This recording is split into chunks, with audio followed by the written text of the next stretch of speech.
du 25 février 2009, le vol TK-1951 est le premier avion à s'écraser à l'aéroport de Schiphol à Amsterdam depuis plus de 10 ans. Il s'est abattu sur le sol très violemment et très bruyamment.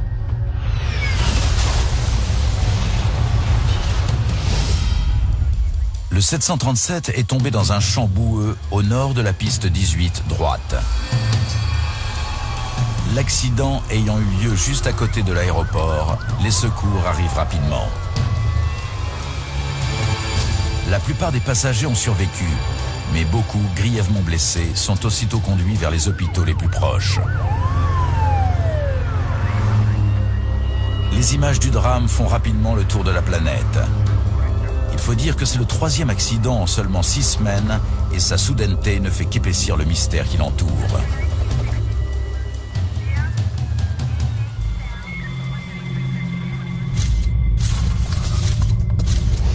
L'équivalent néerlandais du bureau d'enquête et d'analyse, qui ne tarde pas à arriver, ne va pas mener seul cette enquête.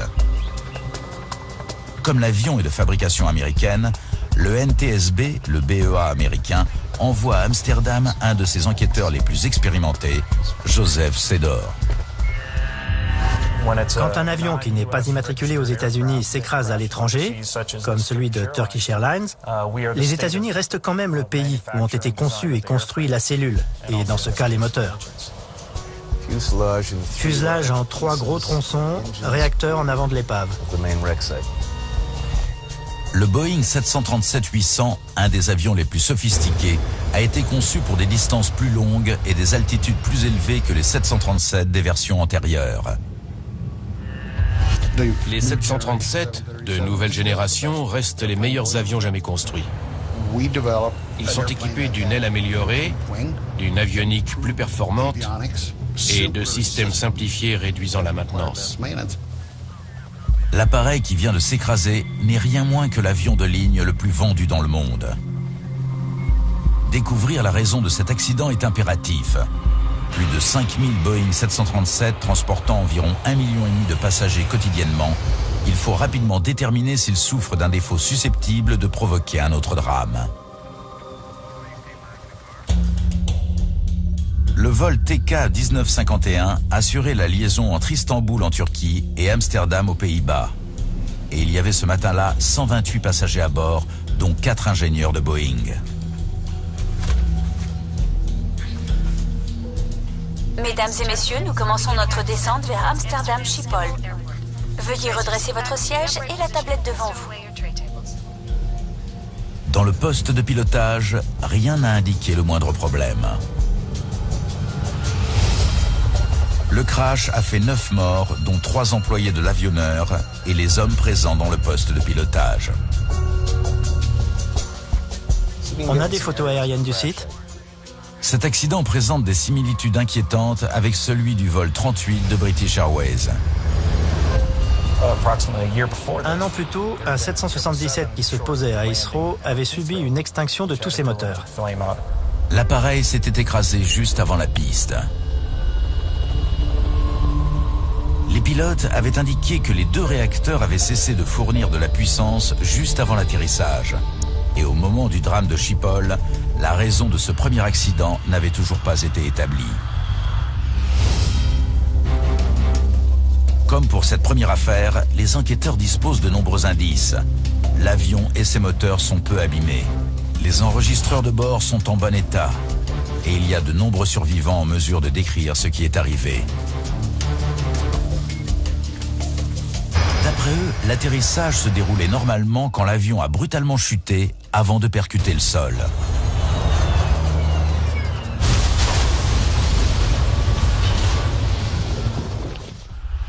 Mais l'indice le plus intéressant est peut-être l'allure de l'épave. Elle est relativement compacte, ce qui signifie que l'avion ne volait pas rapidement lors de l'impact. Vu la façon dont l'avion s'était écrasé, ça ressemblait à un problème d'atterrissage partiellement contrôlé. L'éparpillement des débris et les dépositions des passagers orientent les enquêteurs vers un premier suspect. Au départ, les réacteurs ont constitué un élément très important. Il n'y a aucune trace d'incendie sur le fuselage. Or, dans bien des accidents, le carburant s'enflamme lors de l'impact sur le sol. L'absence de sinistre soulève donc une question évidente. S'agit-il d'une panne sèche ? Je me suis tout de suite demandé si cet avion avait du carburant. Autrement, comment un 737 pourrait-il tomber du ciel lors de l'approche ? Mais l'emplacement et l'état des moteurs indiquent qu'il fonctionnait peut-être. On dirait qu'il tournait. On a regardé jusqu'où les moteurs avaient glissé. Notre première impression a été qu'ils fournissaient bien de la poussée au moment de l'impact, parce qu'ils étaient très avant du reste de l'épave. Mais ce n'était qu'une conclusion d'ordre très général. Seul l'enregistreur de paramètres indiquera quelle puissance il développait dans les secondes précédant le crash. Beaucoup de carburant. Une piste de moins. Rapidement, il s'avère que les réservoirs ne manquaient pas de kérosène. Le vol 1951 n'est donc pas tombé en panne sèche. D'après les passagers, l'avion aurait subi des turbulences dans les dernières secondes du vol. Les enquêteurs soupçonnent alors une micro-rafale, une colonne d'air qui descend d'un nuage d'orage assez violemment pour projeter au sol un avion volant à basse altitude. Si un avion traverse une micro-rafale à la vitesse d'approche, il tombe. Donc forcément, au départ, on s'est intéressé à ce phénomène.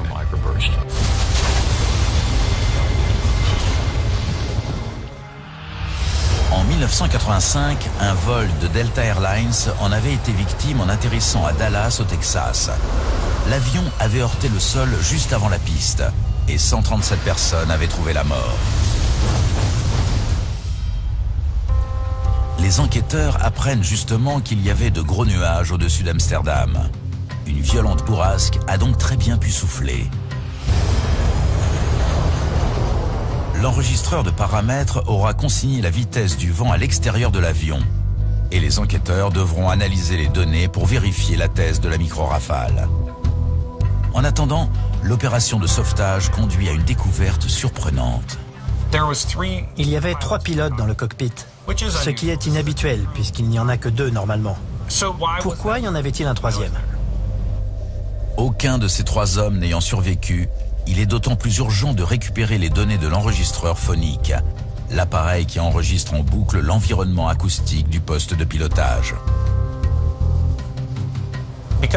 Les enregistreurs étaient facilement accessibles et en excellent état.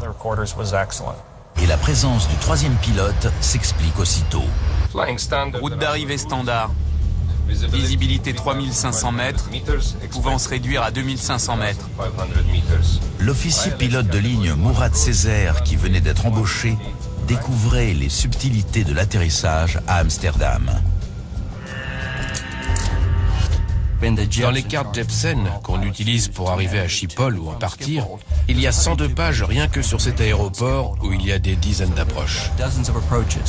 La piste 18 droite a 3 voies de sortie rapide sur la gauche. Hassan Harissan avait en fait une double casquette. Il formait son OPL. Fait des petites corrections à mesure qu'on approche de la piste.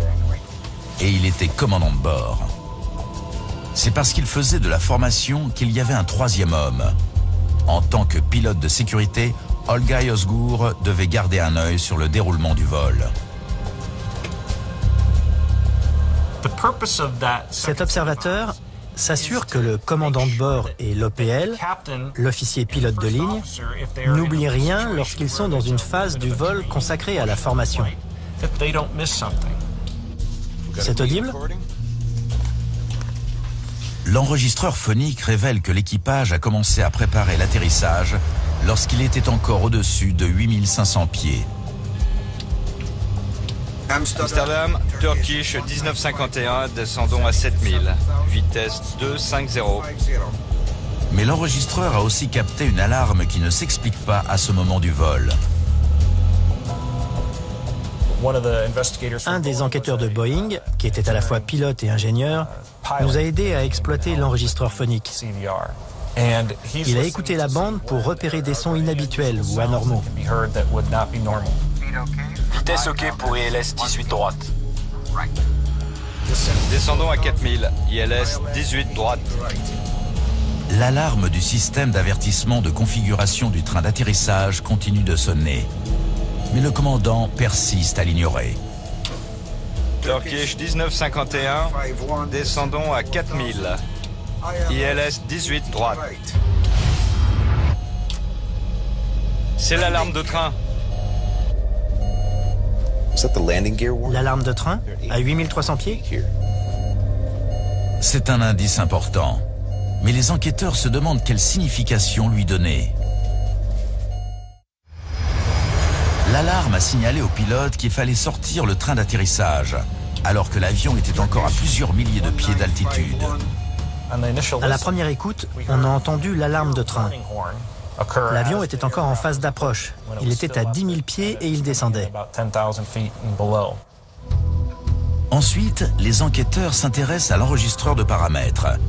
L'analyse de la vitesse du vent a été faite et il en ressort qu'aucune rafale n'a été suffisante pour faire tomber l'avion. Pas de micro-rafale. En revanche, l'enregistreur donne un aperçu intéressant sur l'origine du déclenchement de l'alarme de train. Selon un des instruments de mesure de l'altitude, l'avion était déjà au sol.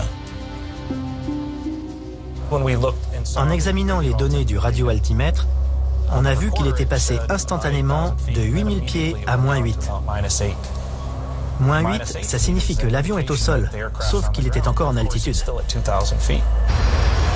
Le 737-800 est équipé de 2 altimètres. Le premier mesure la pression atmosphérique pour établir l'altitude de l'avion par rapport au niveau de la mer. Indication qui apparaît sur les écrans PFD des 2 pilotes. Le second, le radioaltimètre, se compose de 4 antennes. 2 d'entre elles envoient des signaux vers le bas et les 2 autres lisent les ondes qui reviennent pour déterminer la hauteur de l'avion par rapport au sol. C'est très précis. Les altimètres barométriques deviennent parfois un peu moins justes, mais les radioaltimètres sont précis à 100% s'ils fonctionnent correctement.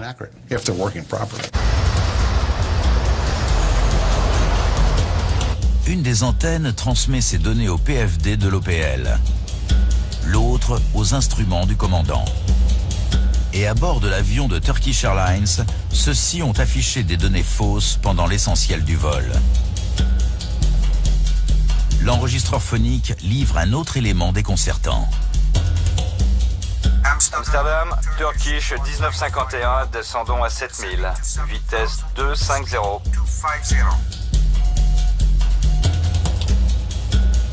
Radio-altimètre. Le commandant savait que l'alarme de train était déclenchée par un radioaltimètre défectueux. L'avion pensait être près du sol, train rentré. Le commandant s'est rendu compte que le problème venait du radioaltimètre qui indiquait qu'il était à terre. Et c'est pour ça qu'il a dit radioaltimètre. Pendant la majeure partie de l'approche, son radioaltimètre a affiché -8 pieds, ce qui déclenchait l'alarme de train. Et ça les gênait. Turkish 1951, descendez à 2000. 2000, 1951. En cherchant d'autres anomalies, les enquêteurs constatent que lorsque l'avion était encore à 17 km de l'aéroport, les contrôleurs lui ont fait faire un dernier virage pour l'aligner sur la piste. Turkish 1951, à gauche cap 210. Autorisé approche, 18 droite. Gauche 210, autorisé ILS, Turkish 1951. 210 entrée. Ce virage permet au Boeing de s'aligner sur la piste 18 droite. Elle est équipée d'un ILS, un système d'atterrissage de précision aux instruments, qui envoie un signal définissant le plan de descente idéal pour atteindre le seuil de piste. Le pilote automatique suit ce plan jusqu'à ce que l'avion ne soit plus qu'à une dizaine de mètres du sol, moment où le pilote prend le relais. L'ILS est très facile à suivre, c'est un vrai jeu vidéo. En simulateur, ma fille a réussi à poser un 737 grâce à l'ILS. L'équipage se prépare pour l'atterrissage sans s'inquiéter de l'alarme déclenchée sans arrêt par le radioaltimètre défectueux. Volet à 15. À 10 km de l'aéroport, l'avion intercepte l'ILS qui va le guider jusqu'à la piste. Localizer actif. Localizer intercepté. Le pilote de sécurité rappelle au commandant le problème d'altimètre. Le radioaltimètre est en panne. Exact. Turkish 1951. Piste 18 droite. Autorisé à atterrir. Autorisé à atterrir, merci. L'équipage était au courant du problème, mais a continué son approche. Dans ce cas, comment le radioaltimètre a-t-il pu provoquer l'accident? À l'évidence, l'appareil n'était pas seul en cause. Le principe de la sécurité aérienne, de la conception des avions jusqu'au pilotage, repose sur le fait que, quelles que soient les défaillances, on peut arriver sain et sauf. Le radioaltimètre, n'étant qu'un instrument parmi d'autres, il est absolument impossible que sa seule panne provoque un accident. Les enquêteurs se demandent alors si l'équipage a été correctement guidé lors de l'approche. Ils s'intéressent donc aux échanges entre les pilotes et le contrôleur aérien. Ils analysent soigneusement chaque instruction. Turkish 1951. Descendez à 4000. Vitesse OK pour ILS. Piste 18 droite. Turkish 1951. Descendez à 2000. Turkish 1951. À gauche, cap 210. Autorisé approche, 18 droite. En suivant ces instructions, l'équipage a effectué son dernier virage bien trop près de la piste. Pour une bonne interception, il fallait être ici. Les directives internationales exigent que les avions interceptent le plan de guidage par en dessous, pour que les pilotes n'aient pas à corriger la trajectoire en dernière minute. Pour une interception ici, ils ont dû descendre. Le vol a reçu des instructions qui l'ont fait arriver au-dessus de l'entrée du plan de descente. Mais c'est une pratique courante à Schiphol pour faire venir les avions plus rapidement jusqu'à la piste. Comme ils étaient très près, les pilotes ont intercepté le plan par le dessus. Même si c'est une manœuvre inhabituelle, elle est tout à fait faisable si elle est gérée correctement. Approcher le plan par le dessus est plus difficile, car il faut ralentir subitement et descendre rapidement pour intercepter le signal. Certains pilotes aiment bien ce type d'approche, d'autres non, parce qu'elle est un peu plus difficile. Les choses se passent plus rapidement quand on est au-dessus du plan de descente et qu'on essaie de l'intercepter. Pour beaucoup de pilotes, c'est un défi. Ce type d'approche donne plus de travail aux équipages, mais elle est monnaie courante à Schiphol. Je me suis posé là-bas des dizaines de fois et je m'y attends. Si les instructions du contrôleur avaient mis sous pression cet équipage qui n'était alors qu'à 5 km de la piste, leur conversation l'aurait indiqué. 1000 pieds. Confirmé. Volet à 40. Aérofrein. Aérofrein armé, lumière verte. Une chose à la fois. Train. Train sorti, les 3 vertes. Volet. 40, lumière verte. 500. Feu allumé. Avertissez le PNC. PNC, asseyez-vous. Puis, l'avertisseur de décrochage se déclenche. La vitesse. Je prends les commandes. Vitesse 100 nœuds.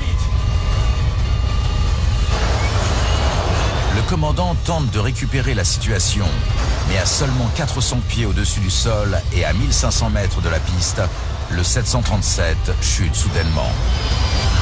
Quelques secondes plus tard, il s'abat sur le sol.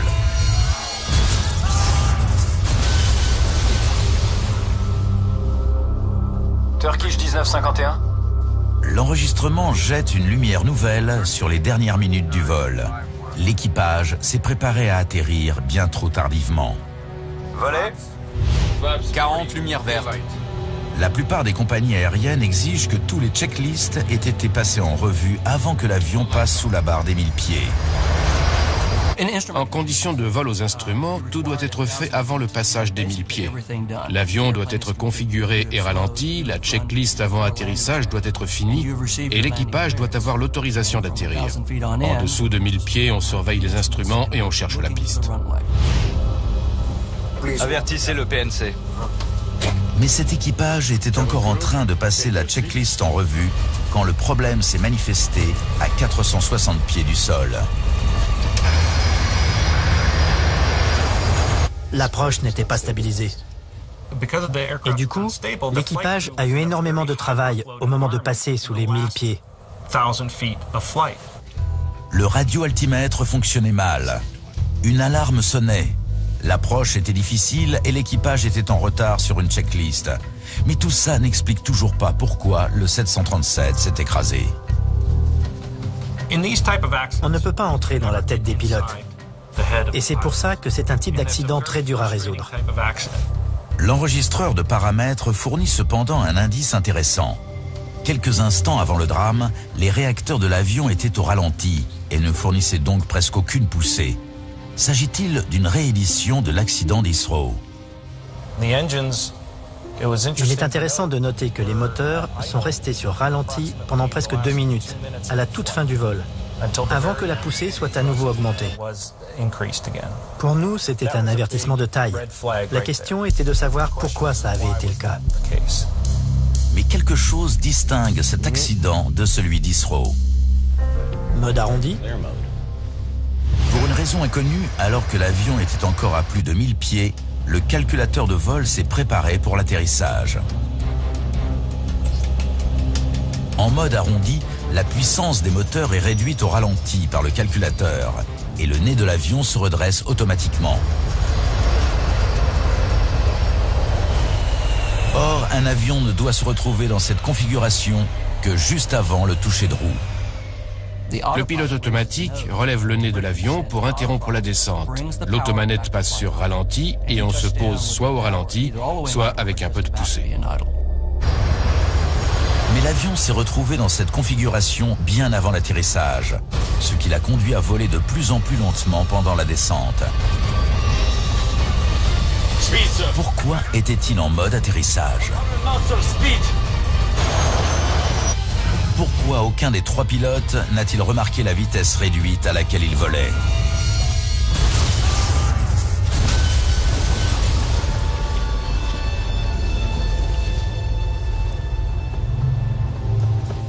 Qu'est-ce qui est arrivé quand les moteurs sont passés sur ralenti? Les ennuis semblent commencer avec la défaillance de l'altimètre. Il a fallu considérer le système dans son ensemble pour évaluer l'impact de ce -8 sur le reste de l'équipement de bord. Ça a été une des parties principales de l'enquête. Comprendre comment le pilote automatique avait utilisé cette donnée et surtout comment l'automanette l'avait exploitée. Le calculateur qui pilote l'avion se compose de 2 systèmes principaux, le pilote automatique et l'automanette. La seconde détermine la puissance des moteurs, tandis que le premier contrôle l'altitude et la direction. Ces 2 systèmes sont indépendants et un seul des 2 altimètres fournit ces renseignements à l'automanette. J'ai tout appris des radioaltimètres et de l'automanette, alors que je n'y connaissais rien.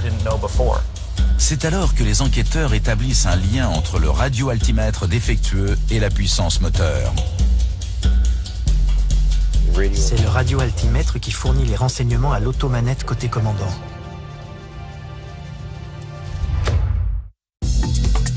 Tout de suite, la suite.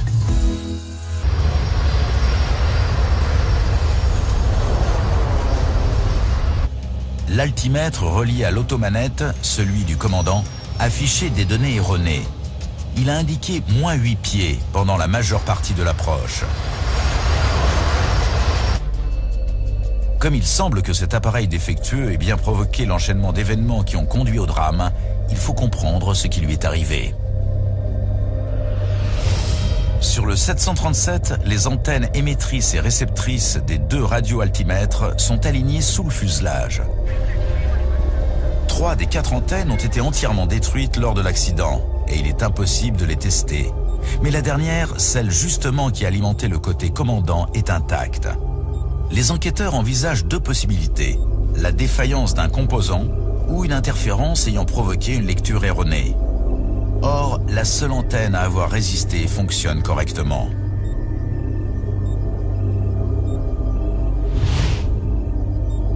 Les ordinateurs qui géraient le système marchent également, mais les techniciens constatent quelque chose de curieux. Ce n'est pas le matériel qui était à bord de l'avion au moment de sa livraison à Turkish Airlines en 2002. Cette découverte change l'orientation de l'enquête. La maintenance est un des aspects auxquels on s'est intéressé avec le plus d'attention.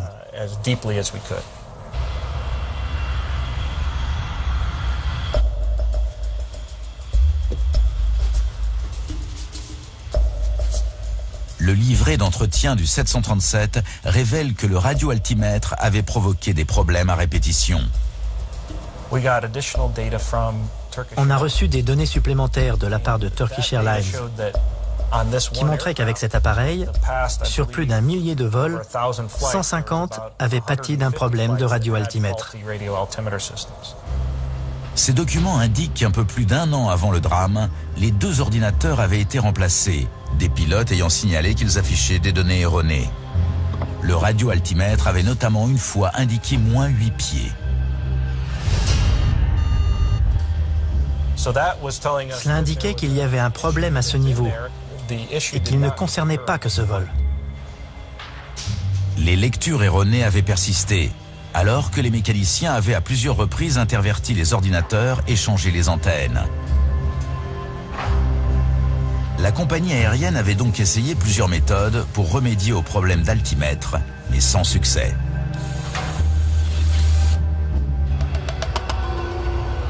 Au moment du drame, la flotte de Turkish Airlines comptait 52 Boeing 737-800.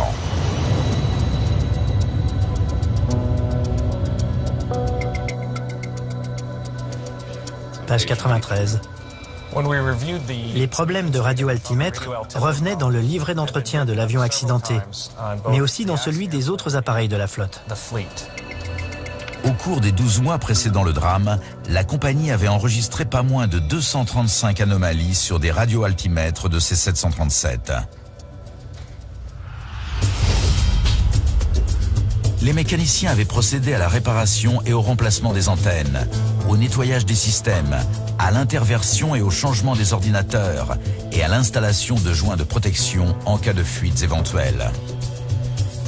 On ne peut pas dire qu'ils n'ont pas essayé. Le personnel de maintenance de Turkish Airlines savait que le radioaltimètre représentait un des principaux problèmes en termes de réparation. 16 de ces réparations avaient été effectuées sur l'avion accidenté en février 2009. Si le problème était aussi généralisé, comment se fait-il qu'il n'ait pas provoqué d'incident avant le drame d'Amsterdam ? Il n'y a pas à chercher bien loin pour constater qu'il en avait bel et bien provoqué, y compris sur cet avion.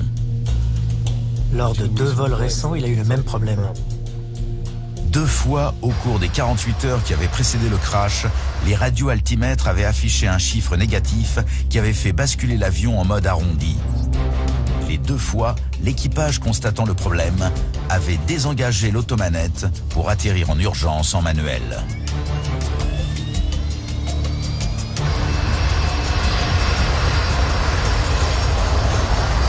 On débranche et on pilote.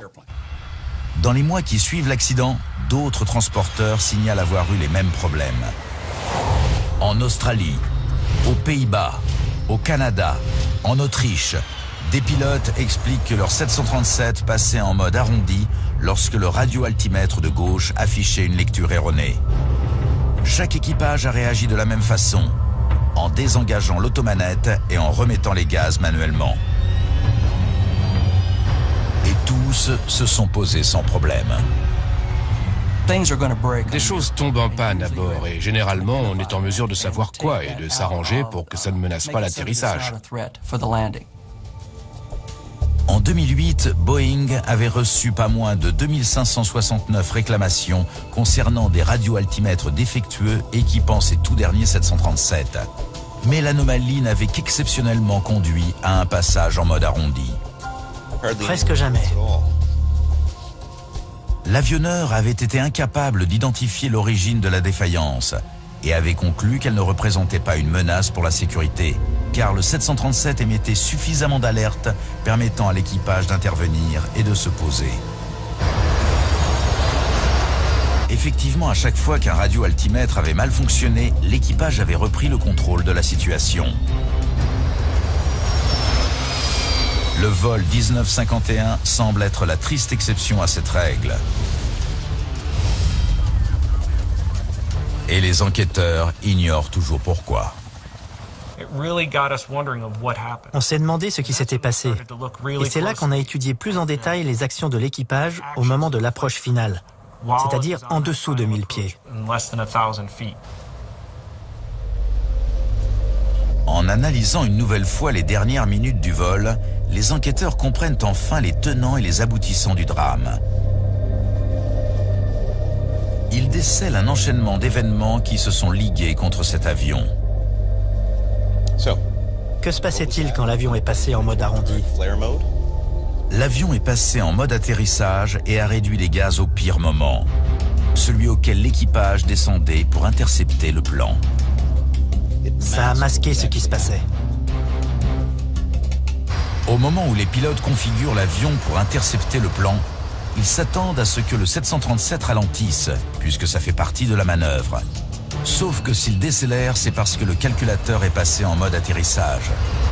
C'est pourquoi personne ne mentionne que l'automanette passe sur ralenti. C'était insidieux. Quand l'avion est passé en mode arrondi, ça n'a pas du tout dérangé les pilotes, parce que le 737 était trop haut. Il volait un peu vite, et eux voulaient réduire la puissance. En fait, l'automanette était peut-être déjà sur ralenti quand ils ont essayé de descendre et de freiner. Le problème commence à 8300 pieds, à 13 nautiques de l'aéroport, quelques minutes avant l'accident.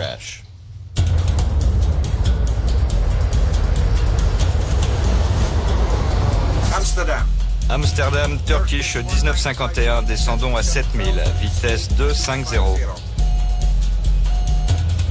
Turkish 1951, descendez à 4000.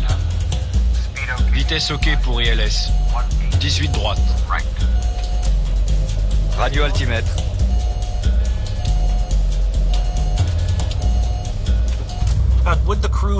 L'équipage savait-il qu'à cause du radioaltimètre, l'avion allait se mettre en mode arrondi?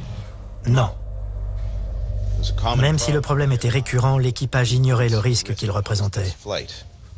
L'avion souffrait d'un tout petit défaut qui, si on n'y remédiait pas, pouvait s'étendre comme un cancer et devenir bien plus virulent. Et c'est ce qui s'est passé. Turkish 1951, descendez à 2000. 2000 pieds, 1951. Turkish 1951, à gauche cap 210. Autorisé approche, 18 droite. Gauche, 210. Autorisé ILS, Turkish 1951. À gauche, au 210, maintenu à 2000 pieds, et l'avion approche jusqu'ici, à 5 nautiques 5. Il doit maintenant intercepter le plan de descente par en dessus. À 2000 pieds, le plan étant en dessous d'eux, les pilotes doivent ralentir et descendre avec une forte pente. Vitesse 140. Ils supposent que l'automanette recule pour que l'avion intercepte le plan de descente. En fait, elle va faire ralentir le 737 jusqu'au décrochage parce qu'elle est passée en mode atterrissage.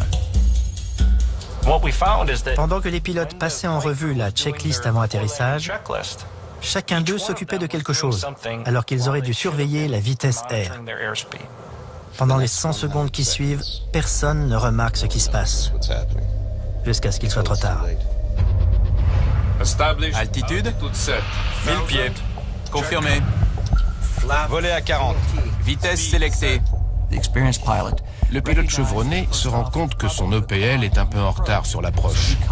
Donc il annonce voler à 40. Il déplace la manette et il en informe le copilote. Il l'aide à rattraper son retard. Aérofrein. Aérofrein armé, lumière verte. Une chose à la fois. Train d'atterrissage. L'avion est alors à 215 mètres du sol. Train sorti, les 3 vertes. Volet. 40, lumière verte. Dans leur hâte à vouloir terminer la checklist, les 3 hommes ne remarquent pas que la vitesse se réduit dangereusement. Pour commencer, une barre rouge s'affiche.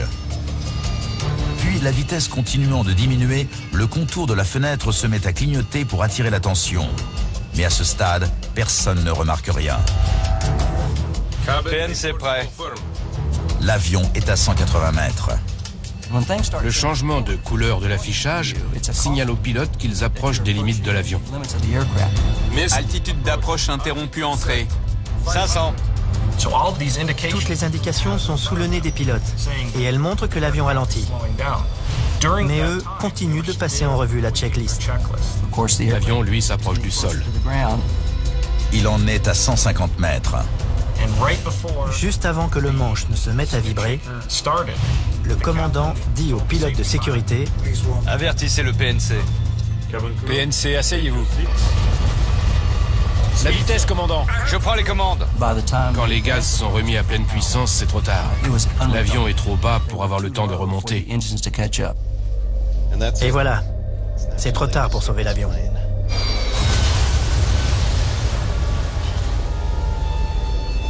Ils étaient au courant du problème d'altimètre, mais ça n'a pas suffi.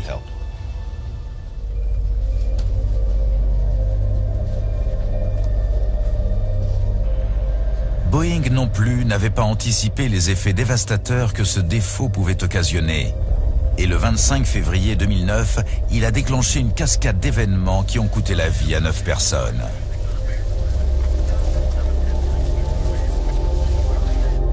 Le rapport néerlandais impute l'accident à une convergence de circonstances. Il n'y a jamais qu'une cause expliquant un accident. Peut-être qu'un jour, Dieu frappera un avion en plein ciel, mais d'ici là, il n'y aura jamais qu'une cause. Le rapport stipule également que l'avionneur aurait dû comprendre que le défaut du radioaltimètre pouvait avoir un impact sur la sécurité. Personne n'ayant pressenti qu'une telle anomalie pouvait provoquer un accident, le drame de Turkish Airlines soulève une question grave. Les avions ne seraient-ils pas en passe de devenir trop complexes ?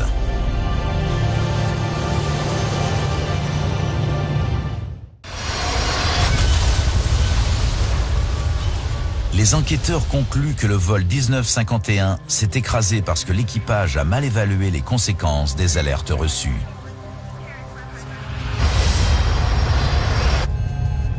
Turkish 1951, descendez à 4000. Mais ce n'est pas le premier à être victime de ce genre de problème. Le problème, ce n'est pas l'automatisation, mais la formation et la capacité de l'homme à corriger les erreurs commises en utilisant l'automatisation. Mika Hensley étudie la relation pilote-matériel. On n'a pas encore conçu de système automatisé permettant d'exploiter au mieux ce que fait l'homme et de supprimer ce qu'il fait mal. En 1996, un 757 s'était écrasé parce que les pilotes n'avaient pas pu interpréter des alertes contradictoires concernant l'altitude et la vitesse. L'avion s'était abîmé dans le Pacifique, tuant 61 passagers et 9 membres d'équipage. En 1995, le système de gestion de vol d'un autre Boeing 757 pouvait et aurait dû permettre un atterrissage en toute sécurité en Colombie. Mais lors d'un changement de dernière minute du plan de vol, une erreur de saisie avait conduit l'appareil contre le flanc d'une montagne. 159 personnes avaient trouvé la mort. Aujourd'hui, on peut fournir un matériel si sophistiqué qu'on ne peut parfois plus dialoguer avec lui de manière efficace.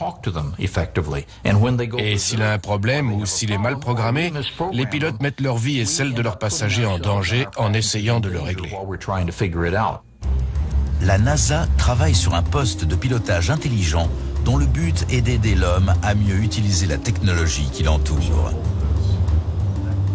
La NASA étudie des manuels de vol automatisés, des systèmes de reconnaissance vocale, des microphones sous forme de puces informatiques osseuses, des écrans d'affichage pour comprendre l'environnement terrestre, des appareils de détection d'aéronefs.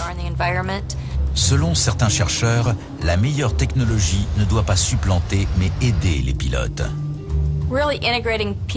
Intégrer l'homme et la technologie plus efficacement passe par une conception d'écran permettant de comprendre réellement ce qui se passe et plus simple à utiliser. On ne devrait pas avoir besoin d'appuyer sur 16 boutons dans 8 menus pour comprendre ce qui se passe. Il faudrait présenter les choses de manière à ce que la communication soit aussi facile qu'avec l'individu assis à côté. Boeing et Airbus, les deux plus grands fabricants d'avions de ligne du monde, ont adopté des démarches radicalement différentes. Le consortium européen a choisi de confier au calculateur l'essentiel du pouvoir décisionnaire. Pour Airbus, empêcher les erreurs humaines consiste à s'assurer que l'avion ne fera pas quelque chose qui puisse provoquer un accident, même si l'homme le lui demande. La philosophie de l'avionneur américain consiste à confier renseignements et décisions aux pilotes. Avoir plus de renseignements, c'est mieux pour les pilotes. Les inclure dans l'équation, si on peut dire, c'est quelque chose qui me plaît. Airbus répète à l'envi que c'est une conception archaïque et erronée.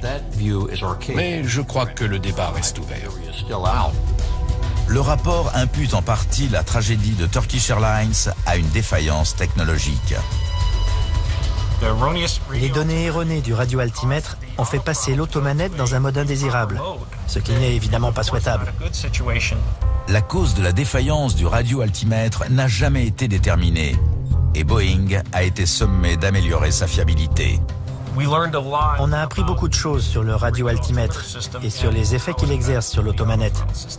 Boeing travaille en ce moment même sur des améliorations de ce système qui devraient empêcher que ce genre de problème ne se reproduise.